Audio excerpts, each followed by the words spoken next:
Hai semua, perkenalkan nama saya Seti Mulyani. Jadi hari ini saya akan menceritakan tentang sebuah novel yang pernah saya baca, yang mana novel ini ditulis oleh seorang perempuan yang bernama Rida Fitria. Judul dari novel ini adalah Sebongkah Tanah Retak. Jadi cerita novel ini menceritakan tentang pengalaman seorang TKW yang sedang mencari jati dirinya di hidupnya yang sangat panjang. Jadi bermula dari kisahnya, dia ini awalnya bekerja di sebuah di sebuah rumah, yang mana rumah itu pemiliknya suami istri yang tinggal di situ, yaitu Pak Wiryo dan Ibu Rohana. Jadi Pak Wiryo dan Ibu Rohana ini memiliki ladang dan sawah yang sangat luas, dan mereka juga mempekerjakan buruh-buruh yang lain untuk bekerja di sawah mereka. Nah, Mbak Ijah ini, seorang perempuan yang tadi itu, dia bekerja sebagai mengantar makanan, membuat makanan dan mengantarnya kepada buruh-buruh yang ada di sawah itu.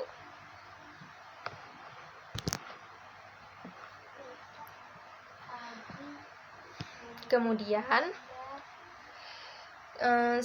singkat cerita, beberapa bulan kemudian ternyata Pak Wiryo ini sudah lama nih menyimpan perasaan kepada si Mbak Ijah ini. Dan setelah akhirnya Mbak Ijah ini terhipnotis sama Pak Wiryo ini, akhirnya terjadilah hal yang tidak diinginkan. Setelah itu dan setelah 3 bulan mereka berhubungan, akhirnya ketahuan sama istrinya Pak Wiryo, yaitu Rohana. Dan setelah Bu Rohana ini tahu, dia pun mengusir dan memecat Mbak Ijah ini. Dan Mbak Ijah ini dengan sedihnya, dia dengan keadaan perutnya yang sudah 3 bulan, dia pun kembali ke rumah ibunya. Dan mereka itu emang tergolong sangat-sangat miskin di desa itu emang. Dan dia tinggal bersama ibunya yang sudah sakit-sakitan. Dan di samping rumahnya itu ada rumah saudaranya, yaitu Pak Warji ini, Kang Warji, yang dimana dia memanggilnya Kang Warji. Jadi Kang Warji ini mempunyai 3 orang anak, yang 1 perempuan dan 2 laki-laki. Yang mana Pak Warji ini mempunyai seorang istri yang agak-agak stres atau gila, yang stres atau gilanya itu kambuh gitu. Jadi begitu. Akhirnya Mbak Ijah ini pun melahirkan seorang putra yang diberi nama yaitu Kamil. Setelah Kamil berusia hampir 2 tahun, ibunya Mbak Ijah ini tiba-tiba jatuh sakit dan dilarikan ke rumah sakit. Setelah itu dan ternyata sampai di sana, ibunya Mbak Ijah ini tiba-tiba meninggal. Dan Mbak Ijah ini sangat sedih lah ya, bagaimana seorang anak yang ditinggal oleh orang tuanya, yang dimana Mbak Ijah ini masih berumur 18 tahun. Setelah itu Mbak Ijah ini ingin mencari nafkah untuk anaknya dan dirinya, karena mereka emang tidak tahu lagi mau ngapain di kampung, karena yang mana dia tidak tahu lagi harus bekerja kemana. Dan akhirnya Mbak Ijah ini terfikirlah oleh dia untuk menjadi TKW, yaitu tenaga kerja wanita di luar negeri.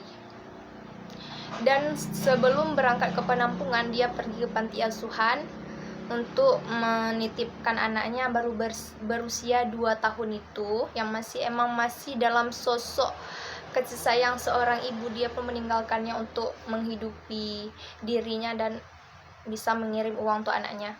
Kemudian setelah itu dia pun pergi ke penampungan TKW. Setelah 2 bulan di penampungan TKW dan sambil menunggu dikirim ke luar negeri, Semua TKW di situ belajar bagaimana cara menggunakan microwave, penyedot debu dan lain-lain. Setelah 2 bulan dia bekerja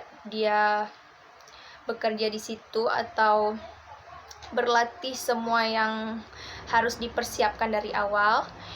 Akhirnya dia pun dapat orderan dan diberangkatkan ke Arab, yaitu di kota Taif, yang mana kota itu sangat dingin. Dan sesampainya di sana, dia pun bekerja mati-matian sampai dia hanya tidur 2 atau 3 jam doang di rumah itu, dan dimana rumahnya itu sangat gede, sangat besar, dia harus membersihkannya setiap hari. Dan apalagi majikannya itu yang sangat problematik, yang setiap hari menyiksa dia tanpa ampun, walaupun cuma kesalahan kecil dia menyiksa Mbak Ijah ini. Dan Mbak Ijah ini dengan kesabaran yang sangat tidak ada habisnya, dia pun bertahan di situ. Kemudian setelah 1 tahun 9 bulan, yang mana kontraknya bekerja jadi TKW itu yaitu 2 tahun. Jadi setelah 1 tahun 9 bulan, dia pun mendapat kabar dari panti, anaknya itu jatuh sakit. Si Kamil ini jatuh sakit. Kemudian dia pun langsung tidak bisa lagi fokus bekerja dan langsung meminta izin sama majikannya itu untuk langsung pulang. Dan majikannya ini pun tidak mengizinkannya untuk pulang. Kemudian setelah dia memohon-mohon, akhirnya majikannya ini menyuruhnya untuk kerja selama 2 bulan lagi dan baru kembali setelah itu. Kemudian setelah 2 tahun kurang 1 bulan dia bekerja di situ, akhirnya dia kembali untuk anaknya. Dan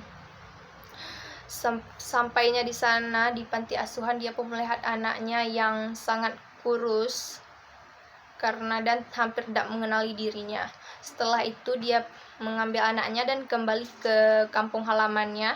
Dia pun terkejut karena ternyata rumah ibunya sudah dijual sama saudaranya, dan dia pun membeli kembali rumah ibunya itu seharga 2 kali lipat yang telah dijual oleh saudaranya itu. Kemudian setelah itu dia pun membuka warung kecil-kecilan untuk menghidupi dirinya dan anaknya di kampung halamannya itu. Dan alhamdulillah warung kecil-kecilan itu bisa menghasilkan sedikit rezeki untuk mereka berdua.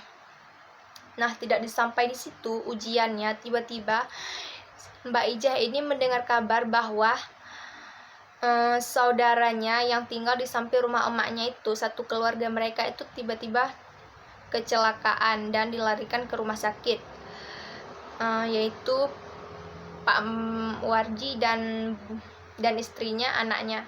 Dan Pak Warji ini dan istrinya tidak dapat diselamatkan dan akhirnya meninggal dunia. Dan jadilah Ijah menanggung beban, yaitu keponakannya, yaitu anak Pak Warji ini. Kemudian setelah itu dia pun menitipkan anak-anaknya pada keponakannya yang paling besar, yaitu Surti, anaknya Pak Marji ini. Setelah itu dia pun berinisiatif untuk berangkat lagi mencari kerja di luar negeri, dan dia pun pergi lagi ke penampungan yang semula itu. Akhirnya setelah menunggu beberapa bulan di penampungan itu, akhirnya dia pun dikirim ke Hong Kong. Kemudian setelah sampainya di sana, dia pun ternyata masih kurang beruntung dan mendapat lagi majikan yang lebih parah dari sebelumnya di Arab itu, dan sangat-sangat menyiksa dirinya. Dan dia pun tidak tahu lagi harus bagaimana, karena sampai-sampai tangannya hampir patah karena dipukul menggunakan alat-alat yang keras seperti teflon, padahal dia nggak salah apa-apa, tapi tiba-tiba dipukul oleh majikan-majikannya. Kemudian setelah itu dia pun bertemu dengan teman-temannya yang dari Indonesia, ataupun mereka itu juga bekerja sebagai TKW di negara itu dan berasal dari Indonesia. Dan temannya itu mengusulkan untuk tidak diam saja kalau majikannya itu melakukan kekerasan kepadanya. Dia itu harus melaporkannya ke pihak yang berwenang, karena di Hong Kong itu hukum itu sangat berlaku, apalagi bagi para TKW, dan mereka itu akan mendapatkan keadilan. Nah, setelah diproses itu akhirnya majikannya Mbak Ija ini pun membayar denda kepada Mbak Ija ini atas apa yang mereka lakukan. Setelah itu Mbak Ija ini pun ditawarkan oleh temannya untuk mencari agen untuk mendapat majikan baru. Dan akhirnya dia mendapat majikan baru, yang dimana majikan barunya itu sangat baik, yaitu majikannya itu sepasang suami istri yang bekerja di rumah sakit. Dan alhamdulillahnya dia pun bekerja di situ dengan damai dan tidak lagi mendapat kekerasan. Sekian, terima kasih. Wassalamualaikum warahmatullahi wabarakatuh.